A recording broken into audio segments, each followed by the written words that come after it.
What is up, everybody, and welcome to Book It Better's Rebook 1994, the World Wrestling Federation, and this is the Summerslam Fallout Show. Apologies for getting Summerslam up late. We had a little bit of some technical difficulties over here. I had no internet, and no power, actually, for an entire weekend, so I'm only just now getting back up and running. As you might be able to hear in my voice, I am sick because of the power outage. It was a little cold here, but we are back. I am joined by the professor today, and we are bringing you, frankly, a terrible episode of Monday Night Raw, I think. Speak for yourself. We will see. I think this is going to be a horrific episode. There was no planning that went into this. Again, because of all the power outages, we are kind of booking this on the fly. So we're recording this now. We booked this about 45 seconds ago. No planning, no outlining, just sort of loosely based off of the creative meetings. But yeah, so if you're watching this, it is Monday, March 5th. Our creative meeting is going up today as well. I'm sorry, no it's not. Our creative meeting will be going up on Wednesday. But yeah, so we are here. We are quasi-live. It is Wednesday, week 1 of September 1994. And we are opening up with Sparkplug and Jeff Hardy. And here's what's going to happen. So Sparkplug and Jeff Hardy, they're out in the car. We got our old pals here. They're doing their driver training, and Jeff brings up once again, Sparkplug, why are you so mean? Why are you always such a douche? And Sparkplug this time, he's gonna open up here a little bit, and he's gonna tell Jeff, you know, Jeff, when I was a kid, I had a dog, and that dog's name was Rusty. Oh, Rusty, I thought it was gonna be Road. Why would it be Road? Am I missing a joke here? Oh, Road Road Dog? Alright, you know what? Fine. When I had a dog when I was a kid, his name was Road. Road the dog. And he was a beautiful, beautiful Bichon Frise. And one Which day rhymes. I took old Road out for a walk, and a squirrel ran in front of the street, and Road took off after him, and at that very moment, a student driver, just about your age, rounded the corner, basically up on 2 wheels, and he flattened old Road Dog. My beautiful, beautiful Road Dog. And that day forward, I vowed that I would always be the best driver I could be. And I would never forgive student drivers for what they did to Old Road. Not now, not ever. Jeff Hardy was like, Sparkplug, why are you so upset? And Sparkplug was like, oh, you didn't know? Well, anyway, so Sparkplug unloads this on Jeff, and Jeff just has this anguish in his eyes. And then Sparkplug says, F you, Jeff Hardy. I'm out of here. And he gets out of the Toyota Tercel and starts to walk away, but he stops. He turns around, and he looks at Jeff Hardy in the eyes, and he walks back, and he tells Jeff to roll his window down. Jeff rolls his window down, and Sparkplug punches him right in the face. So we get Sparkplug opening up here a little bit, just a tad. But then he goes back to being old Uncle Sparky. Punches a child in the face again. So, Professor, what's your take on old Sparkplug here? Sounds like he needs therapy. And Jeff might be just the boy for that. Well, every time I've ever watched Jeff Hardy perform in the ring, I've said he would be a great therapist. He would, I think. Well, so that's where we stand with the Sparkplug and Jeff Hardy. Let's move on here. Moving on, we get Doink the Clown. He's doing another evil promo clown thing. This is just Doink doing Joker things. Yeah. We'll see. Yeah, there's not much to that. There's not much. We wanted to get Doink on the pre-show here. So, Doink's doing Joker things. So let's go on now. Okay, so we're here now. We're opening up our show. We're doing just a recap of SummerSlam. So this is a video package that's playing, going over what happened at SummerSlam. If you weren't at SummerSlam, we've got the results for you here. Bret Hart retains his title over Owen Hart. HBK takes the Intercontinental Championship off of Diesel. Basically what happened there, Diesel had the match won. So HBK and Diesel, they worked together the whole time. They beat Razor down. Diesel hits the jackknife. HBK hits the Sweet Chin Music on Diesel. And pins Razor. So that's what happened there. Undertaker defeats Bam Bam. Sid and Adam Bomb defeat the Smoking Guns to become the tag team champions. And Randy Savage goes over Chris Jericho and defeats Chris Jericho. So that's just basically what this package is doing here. Let's see. It scores an 89. It's an A rating. I like how it says the Undertaker is not suited for his gimmick. Yeah. Like, what other gimmick are we gonna switch him with Doink? So I wondered. So I did a little digging on this, and it's because he's playing a babyface. So the game doesn't like the dead man as a babyface. Is basically what they're saying. But screw the game. This is our world now. Just doesn't make sense, but whatever. So here's Savage is cutting a promo. Jericho comes out, beats the shit out of him. Gets an 89. Gets an A rating. Chris Jericho enjoyed having the freedom to go off script and performed well. Basically, what was supposed to happen here was Jericho was supposed to come out and they were going to have a verbal exchange. But Jericho goes off script here and beats the shit out of Randy Savage. And by off script, Jericho legitimately beat the shit out of Randy Savage. He broke his stupid checker glasses. Yep.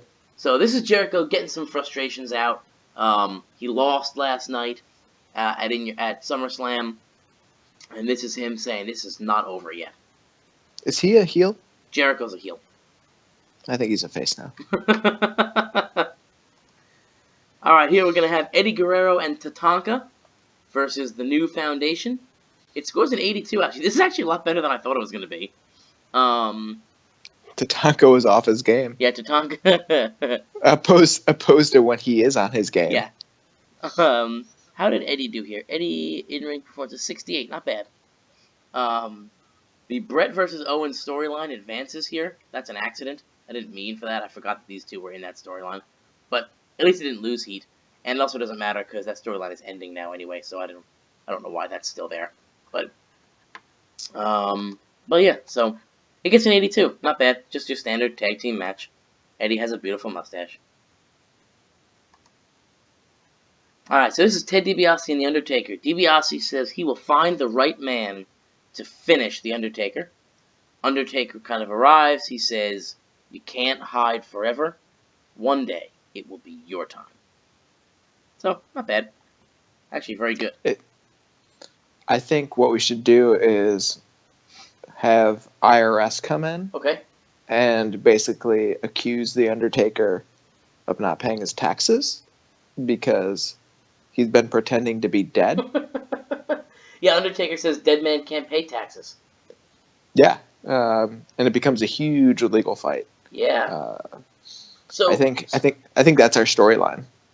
So maybe it's a huge legal battle because IRS says that The Undertaker hasn't been paying his taxes, and Undertaker says, well, dead men don't pay taxes, and he's like, I'm dead, I don't pay taxes or vote or do anything like that. And IRS says, well, that's weird because you voted for Bill Clinton, so apparently you're voting from the dead, and the dead vote all the time. That's right. We're going to get political. Yeah. I'm ready to go there. I've been waiting for us to go there into the political realm. Yeah, we're going to the political, and we're starting with The Undertaker voting for Bill Clinton. He is a huge liberal. Yeah. I feel like DiBiase is a major conservative. Yeah. So... as is IRS. Yeah. Well, actually, no. IRS would not be. That'd be.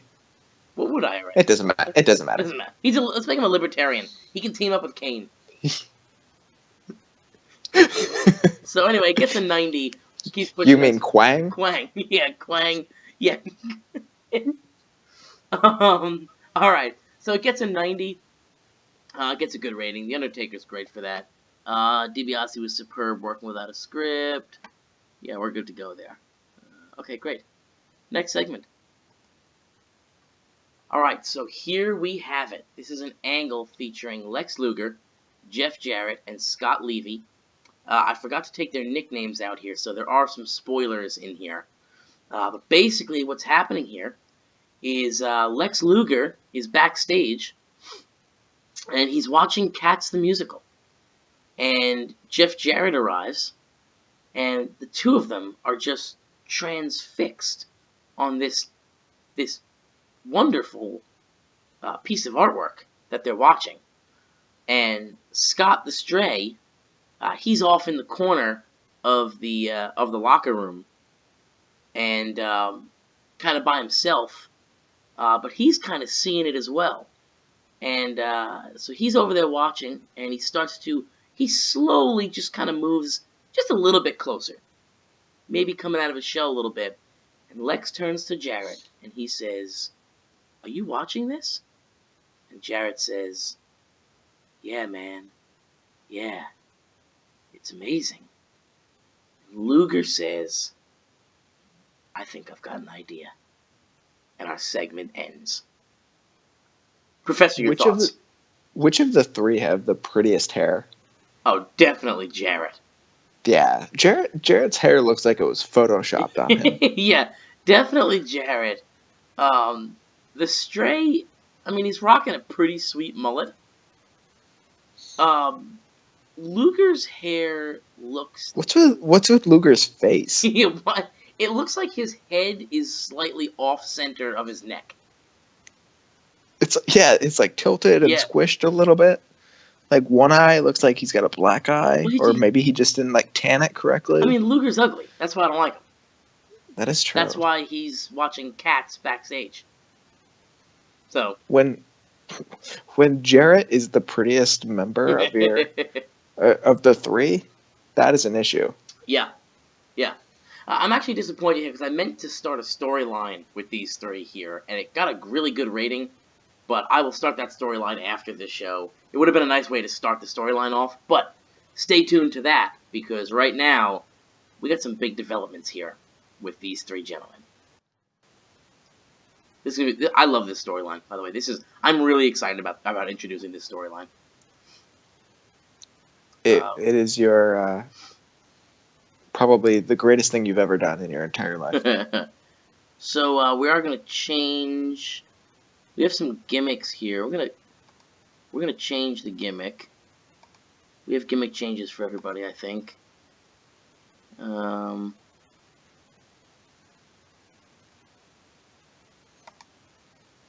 cares? This turn didn't go particularly well. That's fine. They're gonna have to warm up to him. Jarrett's turn. Jeff Jarrett. Well, basically, again, you can't. If you're watching, you can't see these pop-ups here, and that is because my video recording software is terrible. It's not that it's terrible; it's that the way TEW runs makes it very difficult. It opens up in a whole bunch of different windows, and this software has a tough time recognizing all the windows as the same game. But what I'm doing right now is I'm changing gimmicks here. Luger, Jarrett, and Raven, if you will, here. They're changing their gimmicks. Raven is changing to that Stray gimmick, which is basically the Raven gimmick. And we're starting to turn Jarrett and Luger away from their old gimmicks. I'm making the gimmick change right now. We will introduce the new gimmick probably next week. But I'm just doing it now just for organizational purposes here. Moving on to the next segment. We get Savage versus the Barbarian in a by submission match. Yeah, he won by submission. How did that happen? Did I accidentally pick submission? Well, we know Randy Savage has an array of submission moves. We also know that the Barbarian is he's not exactly a tough guy. He's very easy to tap out. Yeah. He's a workhorse, though, in the ring. Dude, it is actually surprisingly good. I guess Savage carried it, but yeah, gets a 77 rating. This is actually going to be a way better show than I thought it was going to be. It's shaping up to be a really good show. I knew it was going to be good. Yeah. I had a lot of faith in this product. I did not. So difference between you and me. I believe in our booking. Next segment. So that's after the match. Jericho is beating down Savage again. So Jericho has come out after the match now, and he beats the shit out of Randy Savage once again. It scores an 85 rating, gets a B+, so pretty solid solid night for Chris Jericho. It just needs to keep happening over and over and over again. Superstars, pre-show, post-show, just constant beatdowns. Backstage. Yeah, I think most of our viewers, or viewer, if you will, are probably guessing where this is going. But I'm not going to throw any spoilers out there. Don't spoil it for me, because I don't know where it's going. I'm not going to throw any spoilers out there, but we're currently in negotiations with Randy Savage for his contract, and he might hate us. So we'll see where this goes. Well, you know the best way to build a superstar is having them get the shit beat out of them over and over again. Right, we're building Randy Savage.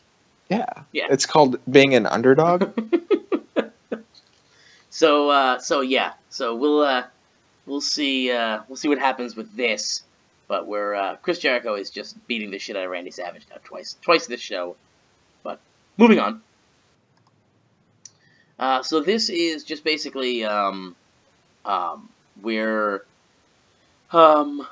it's the commentators just basically talking about a number one contender tournament. It's a quick, short, not really even a tournament, but Bret needs a challenger for In Your House, and so Diesel, Razor Ramon, Bam Bam Bigelow, and Owen Hart will be going one-on-one with each other in a short four-man tournament to determine the next man to face him at In Your House. So if you look at the photos from left to right, it looks like they're all trying to figure out who pooped until they get to Bret Hart, and he's like, "Yep, it was me." Well, yeah, Diesel has it look on his face like, "Really, bro, you shit," and Razor has the look on his face like, "Dude, that's terrible. Like, what the fuck is wrong with you?" Bam Bam is holding his breath. Yeah, Bam Bam's either holding his breath or he's mad because he's got that look like, "Come on, dude, I was trying to hold my poop." And Owen is he's like, "Was it you, Bret?" It was you, I know. And Bret's like, "Yeah, it was me." He's not even trying to hide it. Nope. That's the next storyline. Who pooped? We're gonna run a Who Done It. I would be all for that, and I have a great idea.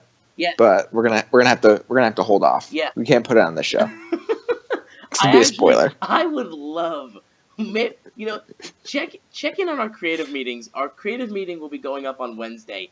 Check that out. We may start putting our creative meetings up on YouTube as well. Just kind of make it easier. But tune into that creative meeting if you want the behind the scenes look. I am definitely gonna pitch a whodunit idea. I think it would be awesome to book out a legitimate whodunit that goes on for like a year. Just like with swerves, bro. It'll have swerves. It'll have a poop on a pole match. It'll have a poop on a pole match. First man to get the poop gets to use it. Next segment. Our main event pulls an 82. This is going to be a surprisingly okay show, I think. That has good wrestling and good and decent reaction from the crowd. Wait, Bam Bam defeated Razor? Oh no. Oh no. Alright, well, so Bam Bam was supposed to lose to Razor. Nope. Instead, he defeated Razor. You know what? I'm actually not bothered by this, though, because we've been talking about pushing Bam Bam. So we're just gonna roll with it. and Bam Bam is advancing to the finals here. It does kind of throw a monkey wrench into the storyline direction that we were going, but we'll figure it out. So Bam Bam defeats Razor in our main event. He's going to go to the finals in the #1 contender tournament. We have a next segment. Oh, yeah, we do have one more segment. And that's going to end the televised portion of Monday Night Raw, with Razor losing to Bam Bam Bigelow. Razor has not had a good 2 or 3 months. When we first started this, we talked about like pushing Razor like the WWF didn't push him. We've done pretty much exactly. We've done worse for him than the WWF did for him. He deserves it. Yeah, screw him. Yeah. Alright, Professor. Our televised episode is over. We are heading to the post-show. Now, I know you know what's coming. Are you ready for this? Give me 1 second. Okay. Okay, I'm ready. Alright, folks. So we are giving you, our fan, and our in-game fan base, 11,215 people, the match of the year. And I know based on our other bookings, you're expecting to see Dink here. But this is legitimately a match of the year contender. We are going with Bret versus Shawn. Oh my gosh. Bret versus Shawn. Why did it get a bad rating because it's on the post show? Probably. Well, either way, Bret versus Shawn, champion versus champion. It goes 28 minutes, ends in a double count out. It gets a 67. Wow. I bet it's because it's the post show. No, people left before the Bret versus HBK match. Well, they don't want to stay for 205 Live. Yeah, they gotta get out of there. Anywho, so Bret and Shawn have pretty good chemistry, and it lifted the match. That's good to know going forward. So we're gonna end our show here, and it scores. It gets an 85. How, dude? How was this episode of Monday Night Raw the second best show we've ever booked? Because there's multiple reasons. One, Randy Savage getting the shit beat out of him twice. Fair. Those are both the multiple reasons. Yeah, that's actually. I've got nothing else. Also, we got 3 men watching Cats, so that definitely. How are they watching Cats? Like, is it? It's got to be on VHS. Yeah, but like, did someone bring like a VHS camera to Broadway? Yeah, they like film it. It's bootleg Cats. Can we pay to have Andrew Lloyd Webber I suppose. like show up? I suppose, and if not, we'll just hire Kane to be Andrew Lloyd Webber. We'll have fake Andrew Lloyd Webber. I'm fine with that. Alright, folks, so thanks for joining us today. This episode was kind of all over the place. Didn't have much direction, but it scores us an 85 and raises our popularity. So, if you stuck it out, thank you. Make sure you check back in on Wednesday for the next episode of Monday Night Raw, as well as our creative meeting. We normally do a round table this week, but because of the power outages and all that, we didn't really have a chance to outline anything. So we're just going to do another creative meeting. We'll be booking out our creative for the next 3 weeks at least. Probably trying to get closer to 6 to 8 weeks done. So if you want those spoilers, check in there. We'll be talking about a couple of new storylines that I'm excited for. Maybe trying to get together on a whodunit. What's going on with Sparkplug and Jeff Hardy. All that and more right here on Book It Better's YouTube channel. I don't think I have anything else. I think that's about it. That's a terrible end to the segment. Thank you for joining. Make sure you click like. It is fitting. It was going well. Yeah. Well, it just kind of went off the rails there. It ended on a down note. Yeah, kind of off the rails there, and I don't have video editing software, so it's staying. We do all these videos are shot in one take. We have no video editing capabilities. We don't even try. We don't even try. We just do it and post it. Yeah, and I'm talking about like the booking. the recording. Yeah. Uh, Yeah, it's all over the place. It's not. We are not trying at all. Like, I don't think we could try less. No. No, I mean... We failed our way to an 85. I'm actually really, really surprised this pulled it. Like, legitimately caught off guard at the 85 rating. It's a good thing we pulled out of Puerto Rico. I don't know. I think it would have gotten higher. I think this was the show to build our Puerto Rican fan base. Puerto Rico.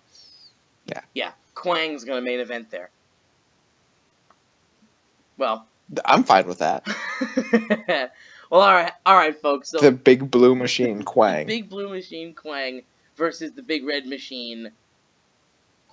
Well, it'd be Kane, but it would just be Quang dressed in Kane's outfit. Quang. Yeah, Quang versus Quang.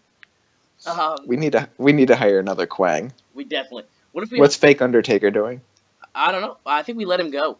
Yeah, that was Maxine Whitman's idea. Was to just let him go and just take the food off his children's plates. He's probably just selling autographs on the indies as the Undertaker. yeah, fake Undertaker, the Underfaker. Well, probably making bank. Probably. I'd pay for it. $5. I bet you he's suited for the gimmick.